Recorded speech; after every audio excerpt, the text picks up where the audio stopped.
47% des 18-34 ans utilisent les réseaux sociaux comme moteur de recherche. Donc, connaissant ces chiffres, ça m'a permis en fait de vous faire émerger, on va dire, un top 6 des réseaux sociaux qui sont les plus utilisés. Je vais vous présenter ainsi YouTube, Facebook, Instagram, Twitter, Pinterest et LinkedIn dans leurs usages, dans leurs leviers et leurs audiences.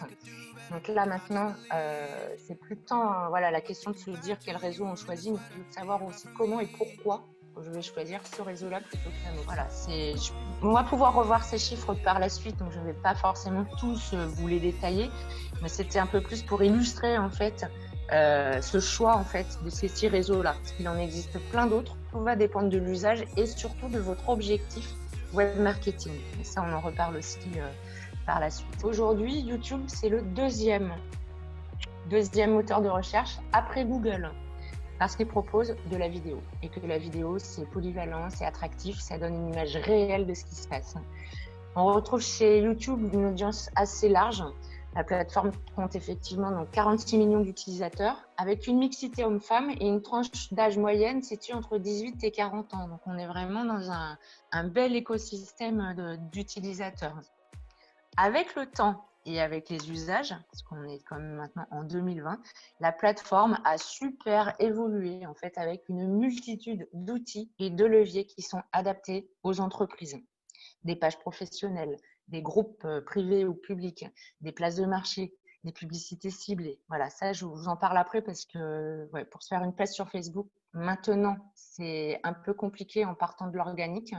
Mais je vous en parle juste après. Avec Instagram, on est plus sur le ton de l'émotion, du mode de vie, de l'ambiance et des valeurs. On parlera plus de marketing d'influence qui peut faire appel aux influenceurs qui deviennent ambassadeurs de vos marques ou de vos produits. Et en 2020, la tendance sera également aux nano-influenceurs, c'est-à-dire une communauté plus modeste, 5000 followers par exemple. Et ces internautes-là sont intéressants parce qu'ils ont une vraie, là on parlait d'interaction sur Facebook, mais sur Instagram c'est pareil, parce qu'on est aussi soumis aux algorithmes et à cette vie organique, mais numérique organique, on va dire. Et donc, ces nano-influenceurs, ils jouissent d'un plus haut niveau de confiance. Donc, avec Pinterest, on est vraiment plus dans l'univers du désir, de l'inspiration, du projet. On s'adresse à un public plutôt B2C. En termes d'objectifs, ça va nous faciliter la génération de leads, donc de contacts commerciaux. Ça va donner plus de visibilité et mettre en avant vos produits et amener du trafic sur votre site web et améliorer votre référencement. Donc, Twitter, c'est un outil de micro-blogage qui permet à un utilisateur d'envoyer des brefs messages qu'on appelle des tweets. Vous pouvez les envoyer directement via Twitter, mais aussi via messagerie instantanée ou par SMS. Donc, on est vraiment dans une facilité de l'instantanéité, en fait. Ces messages sont limités à 280 caractères et encore avant, c'était 140. Donc vraiment l'instantané, l'actualité des publications qui se font en temps réel. La durée de vie d'un tweet n'est que de 18 minutes. Sachant qu'il y a quand même, donc c'est vrai que sur Twitter, on a 16,8 millions de visiteurs uniques par mois. Il faut savoir qu'il y a quand même 500 millions de personnes qui visitent le réseau social sans forcément se connecter et qui accèdent à ces contenus sans se connecter. Avoir un profil sur LinkedIn, c'est comme avoir un CV en ligne amplifié. Photo, couverture de profil, mais pas n'importe quelle. Mais ça, je vous invite dans 10 jours pour en savoir plus.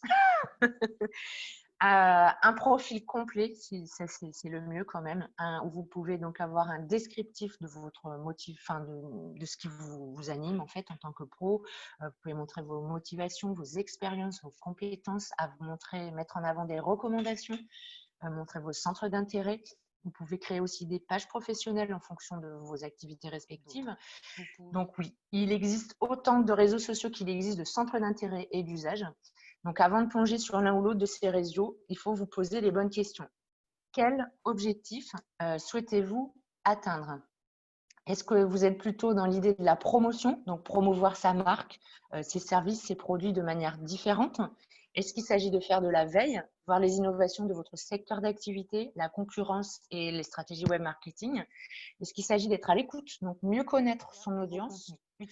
Un réseau social, ça n'est pas qu'une simple vitrine supplémentaire, c'est un écosystème qui est riche et puissant dans la mesure où on opte pour le bon canal et qu'on s'y investisse un peu. S'il y avait donc une initiation à faire, donc choisir son ou ses réseaux. Avec peut-être déjà ce que je vous ai expliqué, ça va peut-être déjà vous permettre d'affiner, de réduire ou d'augmenter, ou enfin, du moins de faire un choix.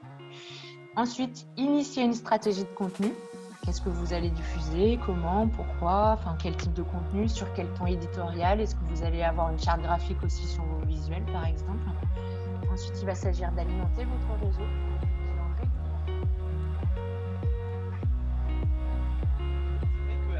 Avant de publier à chaque fois, je me demande quelle est la meilleure période de publier, voilà, le meilleur moment, etc. Et oui, voilà, donc qu'est-ce que vous diriez peut-être pour si vous pouvez développer un peu plus là-dessus, ce serait... Et bien alors en fait, ça va dépendre du canal, parce que par exemple, vous prenez LinkedIn, c'est un usage professionnel. Les utilisateurs, les membres de LinkedIn, si vous postez à 10h du matin, il y a peu de chances qu'ils voient votre publication, parce que les heures, ils sont